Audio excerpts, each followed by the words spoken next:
Atenção! Começa agora uma teleaula de língua portuguesa do ensino fundamental. Você vai assistir a teleaula de número 47. Bons estudos!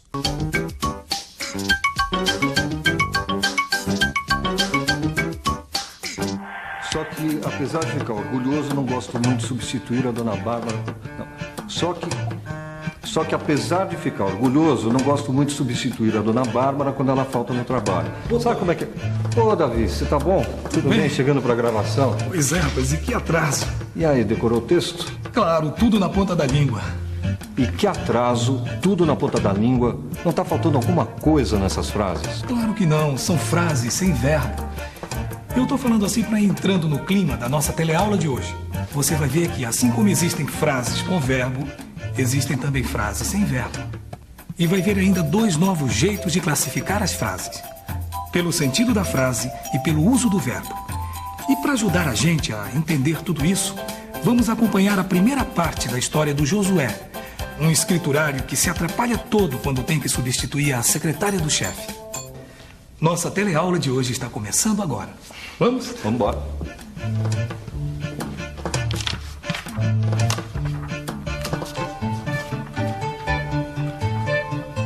Carros,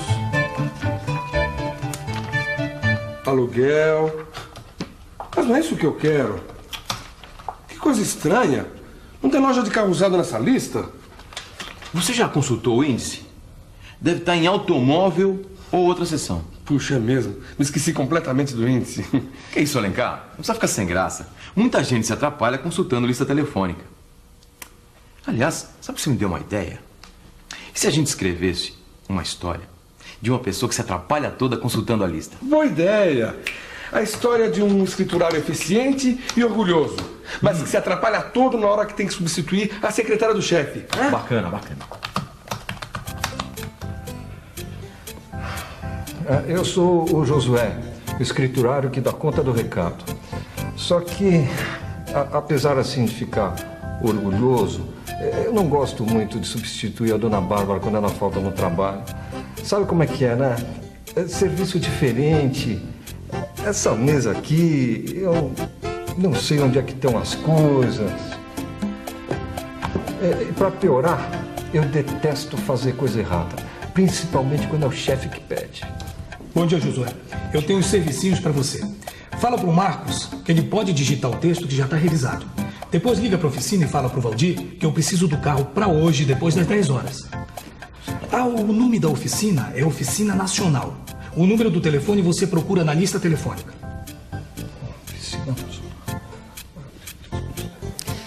Procurar números de telefones na lista telefônica. O que será que essa pessoa está procurando aqui? Vamos ver. Oi, com licença, o que você está procurando nesta lista aqui de endereços? Estou procurando o telefone do meu médico que mora na Rua da Moca. E você, o que você está procurando nesta lista de assinantes? Estou procurando o telefone de um amigo meu pelo sobrenome dele. Obrigada. Já conseguiu achar o que você queria? Já achei. As listas telefônicas são muito úteis. Nelas a gente pode encontrar desde os telefones de amigos até de uma oficina mecânica. É só procurar na página certa. JKLM-O.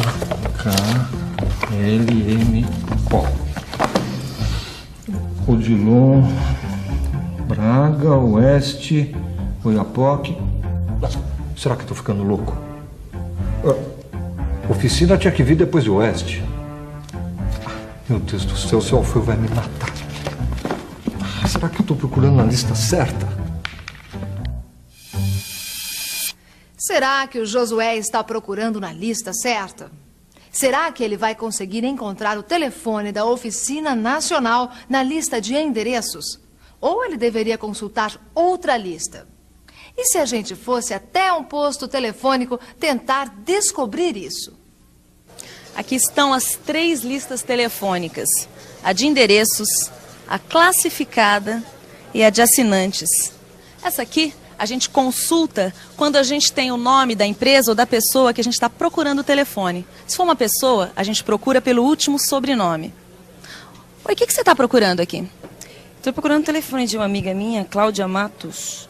Como é que você faz para conseguir o telefone dela? É simples. É só procurar no sobrenome. No caso de Matos, né? Então, na letra M. Essa aqui é a lista classificada. Nela a gente encontra o telefone de qualquer tipo de empresa. Tem muita coisa aqui. Logo no começo, tem um índice com a lista de tudo que a gente vai procurar. Oi, você também está procurando aqui numa lista classificada. Já conseguiu encontrar o que você queria? Eu estava procurando o telefone de uma oficina mecânica e meu carro quebrou, mas já encontrei já. E se fosse a lista de endereços, será que dá para achar o telefone da oficina pelo nome? Claro que não. Só pelo endereço. É verdade. Essa aqui, que é a lista de endereços, a gente consulta quando a gente tem o nome da rua onde a pessoa mora ou o endereço da empresa. Agora, e se eu tiver o endereço da empresa e o nome da empresa, que lista que eu devo consultar? Será que depois de todas essas explicações, o Josué vai conseguir achar o telefone da Oficina Nacional? Mas antes de continuarmos nossa história, vamos ver algumas coisinhas que a gente pode aprender com o que a gente viu até agora. Reparem no jeito que o seu Alfeu fala com o Josué. Depois liga para a oficina e diz pro Valdir que eu vou precisar do carro para hoje, depois das 10 horas. Ah, o número do telefone da oficina você procura na lista telefônica. O nome é Oficina Nacional. Viram só? Primeiro, o seu Alfeu fez um pedido para o Josué. E depois ele informou ao Josué como ele deveria fazer. Como vocês podem reparar, são duas intenções diferentes. Vamos ver mais alguns exemplos. E se fosse a lista de endereços, será que dava para achar o telefone da oficina pelo nome? Claro que não. Mais duas intenções diferentes. A repórter fez uma pergunta e o entrevistado respondeu com determinação. Podemos dizer que ele mostrou um sentimento. Essas 4 intenções diferentes são um jeito de classificar as frases. Quando a frase expressa um pedido, chamamos de frase imperativa. Quando apresenta uma informação, chamamos de frase declarativa. Quando traz uma pergunta, damos o nome de frase interrogativa. E quando mostra um sentimento, frase exclamativa. Gostei. Mãos à obra. É isso aí, Alencar. Um bom exemplo de frase imperativa. Isso me deu uma ideia. E se a gente continuasse a história com uma frase exclamativa? Vamos lá. Josué está em pânico.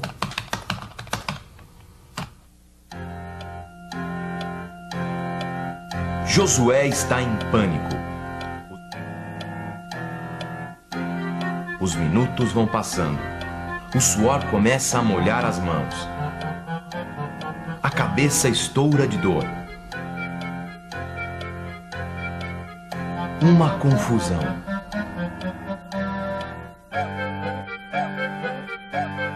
Uau! Que confusão!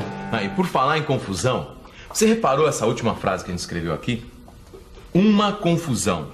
Ela está sem verbo. É mesmo. A gente poderia ter escrito ela de outro jeito. Tava uma confusão. É isso aí. A gente pode escrever frases com verbo e frases sem verbo. Vamos lá. Frases com verbo e frases sem verbo. Vamos ver agora um exemplo de uma frase sem verbo, que são as frases chamadas não oracionais. Oi, com licença. Você está tentando telefonar aí, eu estou te atrapalhando, né? Como você falaria numa frase curta para a gente parar de falar e te deixar telefonar em paz? Silêncio. Você sabe que você acabou de falar uma frase não oracional? Não. Pois é, mas as frases não oracionais estão presentes no nosso dia a dia.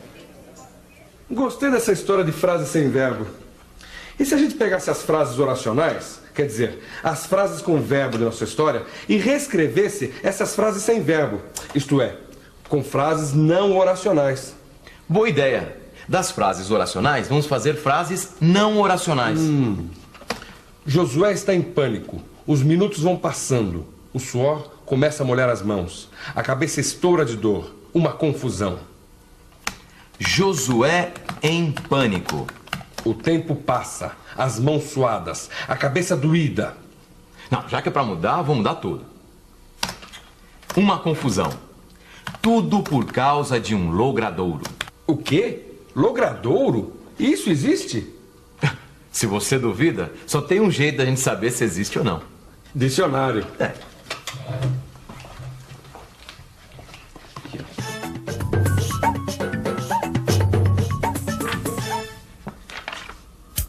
Logradouro. Substantivo masculino. Lugar. Rua, largo, praça, jardim, para uso público. Então, acredita agora? Não só acredito, como entendi o motivo de toda a dor de cabeça do Josué. E por falar em dor de cabeça, você viu só o que a gente fez com o coitado do Josué? Coitado mesmo. Tomou remédio sem ler a bula. E agora? Como é que ele vai sair de mais essa? Mas isso você só vai saber na próxima teleaula. Então, vamos revisar o que a gente aprendeu hoje. E atenção, se liga aí que é hora da revisão. Na teleaula de hoje, nós aprendemos mais 2 maneiras de classificar as frases. Vimos que elas podem ser classificadas pelo sentido, pelo que queremos dizer com elas e pelo uso do verbo. E ainda, acompanhamos a primeira parte da história do Josué, o escriturário que se atrapalha todo quando tem que consultar uma lista telefônica. E nas próximas teleaulas, a gente vai saber finalmente o que aconteceu com Josué. Vai ver também que consultar bulas, dicionários e manuais pode facilitar bastante a nossa vida. Até lá!